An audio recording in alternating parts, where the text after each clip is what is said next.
Pemirsa, kita masih dalam Indonesia Lawyers Club. Janji-janji politik itu sama persis dengan janji pernikahan. Dia dibikin demikian indah ketika awal perkenalan antara pemilih dan calon yang dipilih. Tapi akan langsung dilupakan begitu pesta pernikahan selesai. Dick Georgie, aktivis Amerika. Victor, silakan. Vic. Ya, Bang Karni. Yang pertama, fraksi Nasdem mengapresiasi pemerintah karena juga menolak dana siluman ini. Dana apa? Dana siluman. Bisa desa lagi kan? Saya namakan dana siluman karena begini, Bang Karni. Ini MK telah memutuskan agar DPR itu jangan diberikan ruang terlalu banyak untuk membahas sampai satuan 3. Hanya masalah tentang membahas anggaran sampai satuan 3 pun MK melarang itu. Karena itu inkonstitusional. Tapi kok masih cacat pikir loh. Datang lagi harus pakai orang perorangan ngusul atas nama dirinya diusulkan. Karena ini saya usulkan kok. Saya pastikan mungkin sedikit-dikitnya 10% anggota DPR akan ditangkap lagi, baik oleh kepolisian, kejaksaan maupun KPK. 10% sedikit-sedikitnya. Nah, itulah yang saya pikir, mumpung kali ini saya ada di DPR, saya coba. Kecacatan ini mau kita rubah. Boleh nggak kita berhenti berpikir cacat seperti ini? Kita luruskan cara pikir kita supaya sehat. Yang kedua, ini negara lagi susah. APBN kita itu yang kita rencanakan. Ini ada Menteri Bappenas di sini. Itu masih defisit 300 triliun. Lah kok nggak ngerti, cepat-cepatnya mau pikir lagi mau bangun seluruh dunia. Ya memang negara ini lagi susah, segala macam ketemu siapapun pasti ngaku, saya susah. Siapa yang ketemu siapapun? Orang kaya aja dia bilang saya lagi susah, apalagi kita ke daerah-daerah. Pastilah anggota DPR datang, ini anggota DPR, gajinya besar, minta terus. Saya kok banyak teman-teman yang gak mau masuk kantornya gara-gara orang datang bawa proposal. Memang menjadi pemimpin itu gak gampang. Kalau gampang, semua orang jadi pemimpin. Menjadi pemimpin adalah orang-orang yang membaktikan hidupnya untuk bangsa dan negara, untuk rakyatnya. Jadi jangan berpikir kalau saya begini menderita saya. Daripada saya menderita, saya pakai uang negara, kalau datang minta saya pakai aja 20 miliar yang ada. Itu nggak boleh. Menjadi anggota DPR itu berpikir untuk menjaga nilai-nilai kebangsaan itu tetap kokoh. Bukan menghancurkan kembali nilai itu. Jangan karena berpikir pragmatis lah, terus kita secepatnya merubah segala macam tatanan bernegara. Itu yang tidak boleh. Jadi saya pikir, yang pertama, hanya tidak ingin agar orang lain menggantikan kedudukannya nanti kalau kampanye lagi. Rakyatnya nanya, apa yang sudah kau buat? Ini kami susah tidak pernah kau buat. Lalu berpikir sederhana, saya mesti buat anggaran sendiri jadi saya juga bangun. Ini namanya nabrak. Ini ada musrembang, kecamatan, datang, belajar. Duduk situ, camat, ini, daerah ini masukin, saya anggota DPR ini. Cari jalan saya berjuang bersama fraksi saya nanti di sana. Minimal dari sini kami minta uang negara kita atur di sini dapat berapa. Nah, itu perjuang. Bukan punya anggaran sendiri. Yang bukan namanya sendiri aja dia korupsi. Ketangkap tuh masih banyak yang belum keluar dari penjara. Itu hanya gara-gara anggaran direncanakan sampai satuan 3. Maka mengintervensi siapa yang akan tender proyek ini. Siapa perusahaan mana yang dapat proyek ini. Nah itulah menurut kami. Saya banyak teman yang marah karena saya pakai istilah cacat pikir. Karena kalau sesat pikir dia balik. Sesat itu dapat balik. Kalau cacat itu tidak bisa, harus disembuhkan. Ada regenerasi. Itulah saya mempergunakan cacat pikir, ada regenerasi. Karena tidak mungkin lagi balik. Nah, itulah kenapa memang pada malam ini Bang Karni, saya sangat gembira Bang Karni bisa buat di LC ini tentang dana aspirasi ini.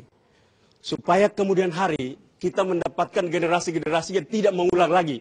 Generasi yang sekarang dengan cara berpikir sempit, cenderung pragmatis dan transaksional, dan menghancurkan negara ini yang sudah mau bangkrut. Seperti Yunani nanti, Kita sudah mau bangkrut tapi masih tetap aja nggak ngerti. Aspek perencanaan penting. Bappenas ada di sini. Bappenas perlu sekali merencanakan secara baik. Bagaimana pembangunan nasional kita ke depan. Anggarannya macam mana. Itu harus direncanakan dengan baik. Jadi bukan tiba-tiba kita menaikkan juga pajak dan luar biasa dan tidak ada investasi dan semua kabur. Dan ini memang perencanaan harus dengan baik. DPR ini udah keliru, nanti pemerintah keliru, semua keliru, bubar. Saya tidak ingin negara Indonesia bangkrut seperti Yunani. Saya ingin agar kita meletakkan perencanaan secara baik. Menjadi anggota DPR harus menjaga agar nilai-nilai yang sudah dibangun oleh founding fathers kita tetap dijaga agar itu tetap kokoh sampai negara ini menjadi negara yang kuat. Terima kasih. Boleh. Apa yang disampaikan oleh Bung Victor tadi itu di langit. Di langit. Kita menjadi negarawan, semuanya juga ingin menjadi negarawan yang baik. Pak Adrinov ingin jadi negarawan, Pak Henry ingin jadi negarawan, dan lah ini kan kita semua yang hadir di sini, Bang Ruhut pun menjadi bagian dari negarawan statement itu. Apakah kemudian ketika kita menjadi negarawan, kemudian kita mengecam orang lain dengan mengatakan perbedaan pandangan itu dengan cacat pikiran dan sebagainya, itu apakah menjadi negarawan yang bijaksana kita di situ? Nah, kemudian setelah kita menjadi negarawan, bagaimana kita mengimplementasikan nilai-nilai kenegarawanan kita itu menjadi negarawanan yang bisa mengerti dan mendengarkan suara rakyat dari lubuk hati paling dalam. Di mana kita? Bayangkan, beliau tidak memahami aspek bagaimana program pembangunan daerah pemilihan ini. Seakan-akan kita itu memegang dana dan sebagainya. Kita ini mengintegrasikan, kita paham sepenuhnya tentang bagaimana itu usulan, bagaimana itu mekanisme APBN itu disusun, dan bagaimana kemudian eksekusi program pembangunan itu dilaksanakan. Kita tidak ingin mengambil alih itu semua. Kita tadi Pak Henry bicara tentang pemerataan. Kalau bicara pemerataan itu bukan bicara tentang 20 miliar 11,2 triliun. Rumah besar APBN itu bicara pemerataan di sana. Kita bicara kebangsaan di sana. Kita bicara berpikir tentang kenegarawanan di sana. Itu. Jangan berbicara tentang 10, 20 miliar ini. Bicaralah negarawan di sana. Baik. Saya kira lah kita harus berani mengambil sikap soal ini. Itu. Kita tunjukkan siapa yang berpihak kepada rakyat. Siapa yang kemudian ingin memperkuat DPR dengan anggota-anggota yang kuat. Sehingga secara kelembagaan itu akan mengambil alih dan memperkuat kelembagaan DPR itu. Itu fungsi kenegarawan kita sebagai anggota DPR. baik. Itu. Terima kasih Pak Biswakup. Coba ya untuk semua anggota DPR, apakah sudah jadi negarawan atau tidak, ukurannya simpel. Politisi itu berpikir untuk next election, pemilu yang akan datang. Negarawan berpikir next generation. Kita rehat dulu saudara.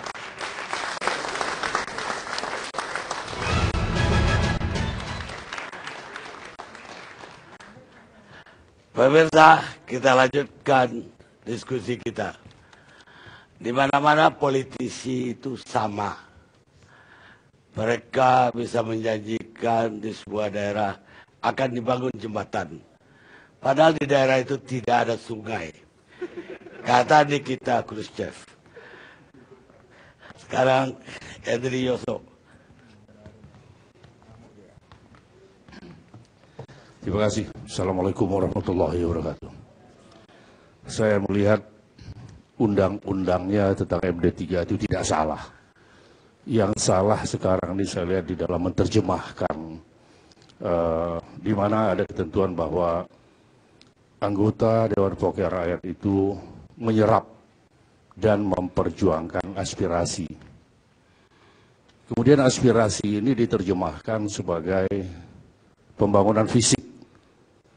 Padahal aspirasi itu tidak selalu, bahkan lebih banyak yang tidak berupa permintaan pembangunan fisik. Misalnya, saya beberapa kali turun ke dapil karena berbagai keluhan masyarakat, seperti misalnya ada masyarakat yang hak azazi mereka dilanggar. Ada warga masyarakat dari Lampung Timur yang menjadi korban salah tangkap, ditahan 3 hari. Ada yang mati tertembak dengan disebut sebagai pelaku begal. Tidak ada yang memperjuangkan hak-hak mereka itu. Artinya aspirasi itu tidak harus dibawa ke gedung DPR. Hal seperti itu saya bawa ke Kapolri. Hal seperti itu saya sampaikan pada penegak hukum. Bisa juga mungkin ke Menteri Lingkungan Hidup misalnya. Ada sekelompok masyarakat yang terganggu karena limbah dari sebuah industri. Nah, hal semacam ini kita bawa ke instansi terkait. Lagi pula hal-hal yang diterjemahkan oleh teman-teman lain yang mengatakan bahwa kaitannya dengan pembangunan, kita jangan lupa itu sudah dibahas di tingkat musrenbang di semua tingkatan, mulai dari tingkat desa, tingkat kecamatan, tingkat kabupaten, kota, dan sebagainya. Dan itu akan tidak sejalan dengan semangat otonomi daerah. Bukankah mengenai pembangunan itu sudah kita serahkan kepada pemerintah daerah? Sehingga dengan demikian, dana sejumlah 20 miliar untuk anggota DPR itu, saya anggap itu satu bentuk pemborosan. Dan nantinya akan menjadi wilayah bancaan istilahnya. Loh, kita tidak pegang, tapi siapa nanti? Bagaimana nanti dalam pelaksanaan untuk pelaksanaan proyek? Kita ini bukan ngurus proyek anggota DPR. Kita ini cukup tugas kita 3, bidang legislasi, anggaran, kemudian pengawasan. Jadi jangan lagi dengan kita mencari-cari sendiri pekerjaan yang bukan wilayah kita. Dan jangan pula berpikir bahwa dengan dana ini mau saya copet sedikit-sedikit. Ya, ini yang harus kita buang jauh-jauh. Kalau memang kita konsisten untuk menjadi wakil rakyat. Ya, saya belum curiga itu, Anda lebih curiga lagi sama rekan-rekan Anda di DPR. Ya, saya tidak mengatakan teman-teman ini. Ya. Saya sejak awal, mungkin bisa tanya dengan Pak Toto, waktu rapat di Balek, ya, kebetulan saya anggota Balek. Sejak awal saya mengatakan setidaknya perlu ditinjau kembali. Kalau saya lihat dari ruh yang terkandung di dalamnya, juga tidak bisa dipungkiri bahwa apa yang kami bawa nanti pulang ke dapil. Menyebut salah satu fraksi di mana untuk pembangunan desa tertinggal lebih banyak dari fraksi tertentu misalnya. PKB lah katakan misalnya. Sementara mereka pulang bisa bawa oleh-oleh. Lah kami misal dari PDI Perjuangan, oleh-olehnya cita-cita lagi. Dari dulu selama 10 tahun jadi penyeimbang, kemudian selalu begitu. Dan ini nanti seolah-olah agar si anggota ini terpilih kembali, maka dia harus membawa oleh-oleh pembangunan fisik. Saya pikir bukan itu. Kalau saya tidak akan dipilih oleh konstituen saya karena saya tidak membawa oleh-oleh pembangunan fisik, itu risiko saya. Karena saya menjadi anggota DPR bukan tidak pernah menjanjikan untuk melakukan pembangunan fisik, tapi menyerap aspirasi, memperjuangkan aspirasi. Kalau misalnya mereka membutuhkan yang kaitan dengan pembangunan fisik, itu kan ada tempat penyalurannya itu, baik di tingkat kabupaten, tingkat provinsi. Jadi tidak harus saya memikirkan mencarikan uang. Tapi kata kawan-kawan tadi banyak ketinggalan. Ada jembatan yang udah putus. Ya. Di Bupati gak masuk. Ya kalau memang tidak bisa segera dibangun pada saat dia putus. Tidak bisa tahun ini, kan bisa dianggarkan pada tahun anggaran berikutnya. Tadi apa yang dikatakan oleh Mas Toto Daryanto misalnya. Di desa saya ketika terjadi bencana alam ini, ya memang tidak ada anggarannya di APBD-nya.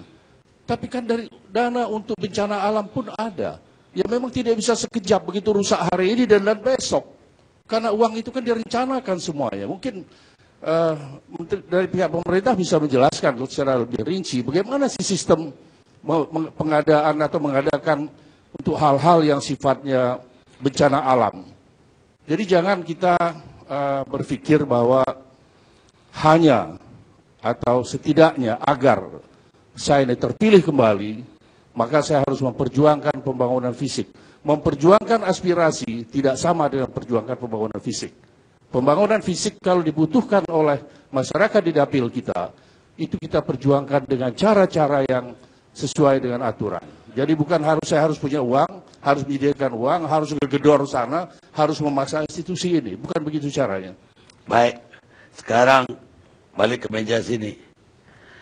Pak Abdul Malik Haramain, PKB.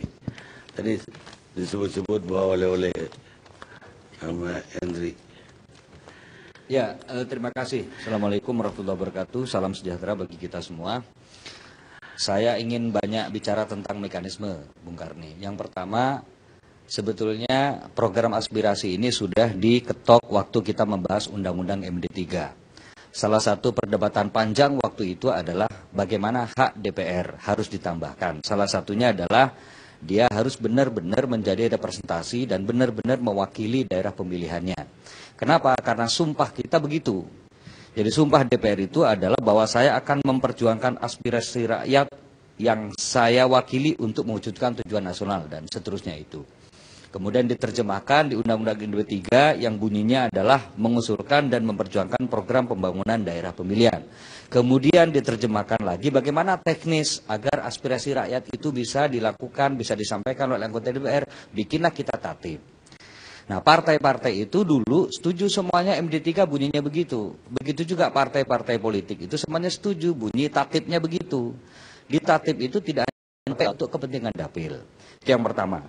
Yang kedua, maka kalau kemudian terminologinya adalah aspirasi, ini menurut saya bukan salah tapi sesat gitu. Sejak awal kita ini sudah sesat. Bahwa kita sudah antisipasi sejak MD3, sejak tertib, sama sekali tidak ada yang kemudian disebut dana aspirasi itu.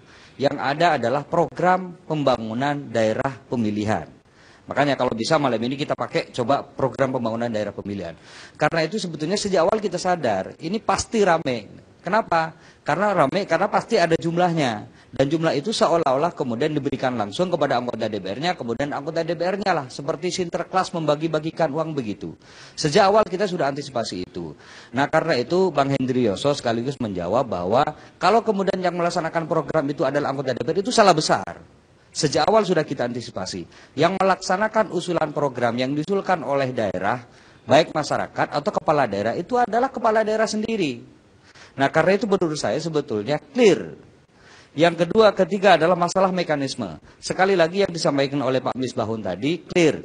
Bahwa mekanisme ini adalah anggota DPR, begitu, meminta kepada kepala daerah untuk mengusulkan program. Apa programnya? Kita sebutkan sudah di tatip itu. Silakan pilih kepala daerah. Apa yang kemudian menjadi kepala daerah? Apa yang kemudian menjadi usulan kepala daerah? Karena itu kalau kemudian Pak SBY mengatakan bahwa itu akan tumpang tindih, tidak mungkin. Kenapa? Karena kita koordinasi sama kepala daerah. Kepala daerah lebih tahu. Gitu. Misalkan contoh air bersih, pengadaan air bersih. Kalau kemudian pemerintah selalu memperhatikan pembangunan mulai dari air bersih sampai air kotor. Coba kita cek sekarang, nggak usah jauh-jauh di Pasuruan saja. Itu masih banyak kok masyarakat yang belum mendapatkan air bersih yang layak. Apakah itu nggak diperhatikan? Saya memperhatikan itu dan kemudian saya berkoordinasi dengan kepala daerah setempat. Kira-kira penyediaan air bersih ini masih dibutuhkan atau tidak? Kalau kepala daerah mengusulkan, membutuhkan, maka kemudian ngomong ke saya dan mengusulkan ke saya. Itu kemudian diusulkan ke Kementerian Keuangan atau ke Bappenas atau pemerintah pusat. Ya sebetulnya... Kita lihat dulu sejenak.